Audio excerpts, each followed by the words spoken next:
accompagnement et notre soutien à la transition et surtout réaffirmer notre soutien au ministre qui aujourd'hui est un espoir pour la jeunesse.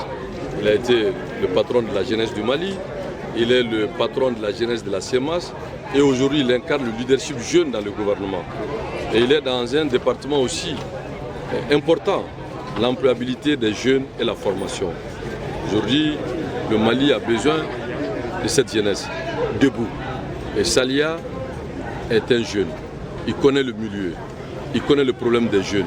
Alors pour nous, aider Salia, c'est aider la jeunesse malienne. Et surtout aussi faire le point sur la structuration de la CEMAS pour les élections générales.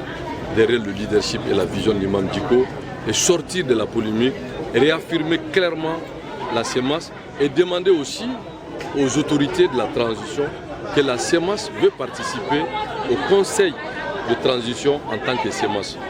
Et donc c'était pour informer les journalistes de notre position et montrer que toutes les décisions que nous allons prendre, ce n'est pas des décisions polémiques, ça engage uniquement la CEMAS en tant qu'entité politique. Ce qui prouve à suffisance la fin du M5-RFP, d'autant plus que hier nous avons vu certains de vos militants accompagnés par le comité stratégique. Vous reprenez les mêmes questions, c'est-à-dire pour nous il n'y a pas de divorce. Divorce veut dire mariage. Le M5 c'est le peuple. La légitimité de tout un chacun, le peuple l'apprécie. Pour nous, c'est derrière nous, il n'y a pas de polémique. Tout le monde M5 vive cette philosophie.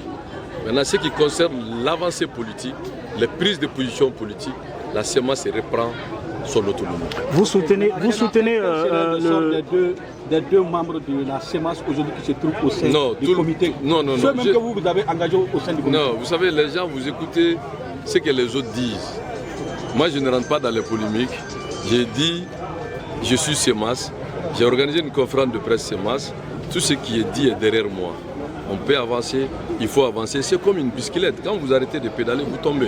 Moi, j'avance. D'accord. Attends. On a vu Mohamed Koulibaly, pourquoi cela? Moi, je ne suis pas le gouvernement. Allez poser ça au secrétaire général du gouvernement. Parce qu'on a vu que ça concernait la CEMAS. Allez poser cette question. Monsieur le coordinateur, vous soutenez les militaires pour la transition. Vous attendez quoi sur cette transition? Je soutiens le peuple malien. Les militaires sont des Maliens comme vous et moi, comme tout le monde. Donc, porter d'uniforme ou pas, c'est le peuple malien. Aujourd'hui, on est à une situation de transition. Ce qui est important, c'est la réussite de la transition. Mais vous attendez quoi sur cette transition? Ce que nous attendons, c'est l'application de la feuille de route. Parce qu'il y a la charte, nous attendons la feuille de route et mener campagne pour la compréhension de tous les Maliens, de comprendre. Parce que beaucoup de gens parlent de la transition, mais rares sont ceux qui connaissent le contenu de la charte et que cette charte aussi doit donner une feuille de route et que le gouvernement va adopter.